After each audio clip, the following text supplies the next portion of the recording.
جب فرعون نے موسیٰ علیہ السلام کے مقابلے کے لیے جادوگر بلا لیے، انہوں نے اپنی لاٹھیاں پھینکی، موسیٰ علیہ السلام نے پھر اپنا عصا پھینکا، تو واقعہ آیا ہے، مگر یہ وہ مقام ہے جہاں ان کا تھوڑا مذاکرہ مذکور ہے، یعنی کنورسیشن ہوئی ان جادوگروں کی موسیٰ علیہ السلام کے ساتھ۔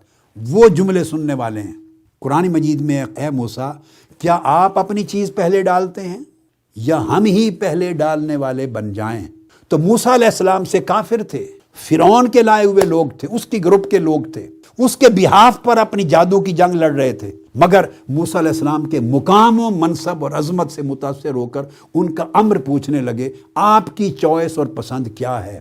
پہلے آپ شروع کریں گے یا ہمیں شروع کرنا ہے؟ موسیٰ علیہ السلام نے ان کو اجازت دی، قال القوا، تم ڈالو۔ تو موسیٰ علیہ السلام کے امر پر ان جادوگروں نے اپنی لاٹھیاں ڈالی۔ موسیٰ علیہ السلام کا عصا ان کے سب دکھائی دینے والے سانپوں کو کھا گیا۔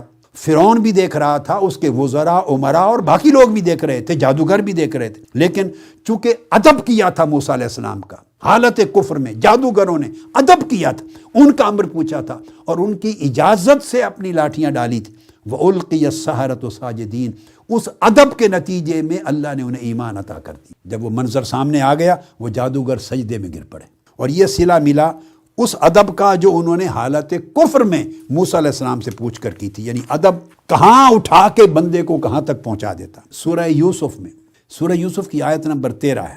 یہ وہ وقت ہے جب یوسف علیہ السلام کے ساتھ حسد کرنے والے ان کے سوتیلے بھائی وہ آئے ہیں اپنے والد گرامی کے پاس، سیدنا یعقوب علیہ السلام کے پاس، اور آ کے کہتے ہیں کہ ہمیں بھیج دیں، ہم آپ باہر جا کے آؤٹنگ کرتے ہیں، کھیلتے ہیں، ہم لے آئیں گے۔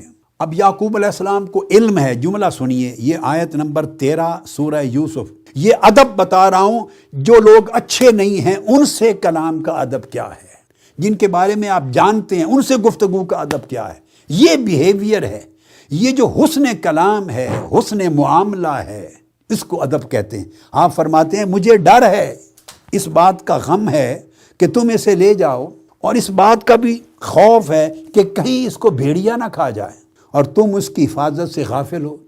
یوں نہیں کہا کہ تم اس کو مروا دو گے اور بعد میں آ کے بتاؤ کہ بھیڑیا کھا گیا، نہیں، مجھے ڈر ہے کہ بھیڑیا نہ کھا جائے۔ جانے سے پہلے جو ہونے والا تھا وہ سب کچھ بتا دیا، مگر ان پر نہیں الزام، پردے کے ساتھ۔ یہ ہے کلام میں ادب، یہ ہے ادب۔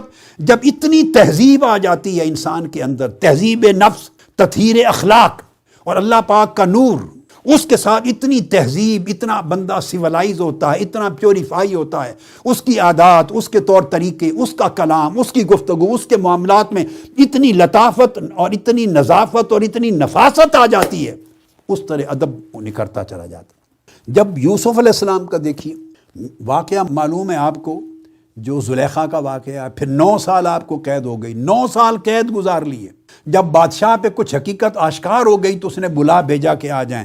آپ اندر سے کہتے ہیں اس پیغامبر کو کہ جا کے بادشاہ سے پوچھو ان عورتوں کا کیا حال ہے جنہوں نے اپنے ہاتھ کاٹ لیے تھے۔ بس، حالانکہ یہ ابتدا ہوئی ہے زلیخا کے عمل سے، زلیخا کا نام نہیں لیا، کسی ایک سے پردہ نہیں اٹھایا۔ جب بادشاہ نے سب کو طلب کیا اور پوچھا، وہاں زلیخا خود بول اٹھی کہ میں قصوروار تھی، خود بول اٹھی۔ یوسف علیہ السلام نے نہیں کہا کہ میں بے قصور تھا، یہ قصوروار تھی، نہیں کہا۔ یہ ادب ہے۔ جب تک یہ چیزیں رفتہ رفتہ سیرت میں، زندگی میں نہ اتریں، باقی پھر سب باتیں۔ جب یوسف علیہ السلام کے پاس آپ کے بھائی پہنچتے ہیں، والدین پہنچتے ہیں مصر میں، اور پہچان ہو جاتی ہے کہ یہ یوسف ہیں اور ایک دوسرے کے ساتھ تعارف ہو جاتا ہے، والدین آ کے سجدہ کرتے ہیں۔ قرآن مجید سورہ یوسف کی آیت نمبر 100 لے لیں، 100 اس پر آ جائیے، تو اس کا ذکر آتا ہے۔ وہاں یوسف علیہ السلام عرض کرتے ہیں، ابا جان یہ میرے اس خواب کی تعبیر ہے جو میں نے بچپن میں دیکھا تھا، جس میں سورج، چاند اور ستارے مجھے سجدہ کر رہے ہیں، آج اس خواب کی تعبیر ہو گئی۔ اب اس موقع پر بھائی بھی بیٹھے ہیں، والدین بھی، کیا کہتے ہیں؟ یوسف علیہ السلام فرماتے ہیں کہ اللہ نے مجھ پر احسان کیا کہ مجھے جیل سے نکال لیا۔ جیل تو بعد میں آئی ہے، سب سے پہلے تو بھائیوں نے کنویں میں پھینکا تھا، مگر بھائی بیٹھے ہیں، یہ نہیں فرماتے کہ اس رب نے مجھ پر احسان کیا کہ مجھے کنویں سے نکال لیا، جہاں سے جان بچی تھی، وہ ذکر نہیں کرتے کیونکہ امبیرس ہو جائیں گے، شرمسار ہو جائیں گے۔